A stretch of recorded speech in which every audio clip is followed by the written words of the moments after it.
BNP Awami লীগের পাল্টাপাল্টি কর্মসূচিতে নিউ ইয়র্কে উত্তাপ।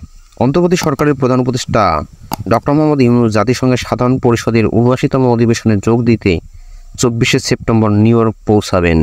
এই সফর ঘিরে নিউ ইয়র্কে বিএনপি ও আওয়ামী লীগের পাল্টাপাল্টি কর্মসূচির কারণে উত্তেজনা সৃষ্টি হয়েছে। বিএনপি ডক্টর ইউনূসকে স্বাগত জানানোর কর্মসূচি ঘোষণা করেছে, অন্যদিকে আওয়ামী লীগ তার বিরুদ্ধে বিক্ষোভ করার পরিকল্পনা নিয়েছে। সোমবার ২৩শে সেপ্টেম্বর বাংলাদেশ প্রতিদিনের এক প্রতিবেদনে জানা যায়, ডক্টর ইউনূস যুক্তরাষ্ট্রের প্রেসিডেন্ট জো বাইডেনের সঙ্গে বৈঠকের কারণে একদিন আগেই নিউ ইয়র্কের উদ্দেশ্যে ঢাকা ত্যাগ করবেন।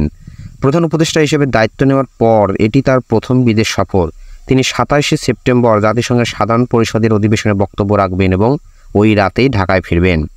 ডক্টর ইউনূসকে ঘিরে বিএনপি ও আওয়ামী লীগ তাদের কর্মসূচি সফল করতে নিউ ইয়র্কে একাধিক প্রস্তুতি সভা করেছে।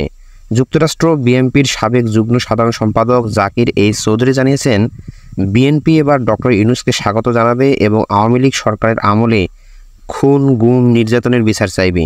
২২শে সেপ্টেম্বর নিউ ইয়র্কের জ্যাকসন হাইটসে বিএনপির প্রস্তুতির সভা অনুষ্ঠিত হবে, যেখানে কর্মসূচির বিস্তারিত পরিকল্পনা করা হবে। যুক্তরাষ্ট্র যুবদল নেতা মাসুদ রানা বলেন, কর্মসূচির দিন আওয়ামী লীগ কোনো বাধা দিলে প্রতিহত করা হবে।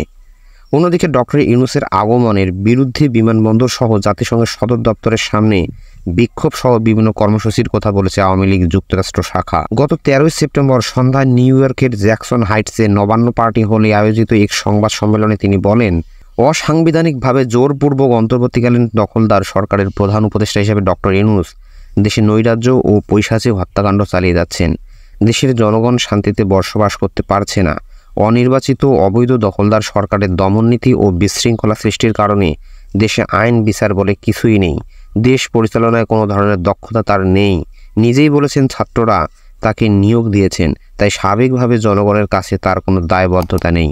প্রধান উপদেষ্টা হিসেবে জাতিসংঘের সাধারণ অধিবেশনে অংশগ্রহণ করার যে কোনো মানদণ্ডে আইনগত বৈধতা নেই তার।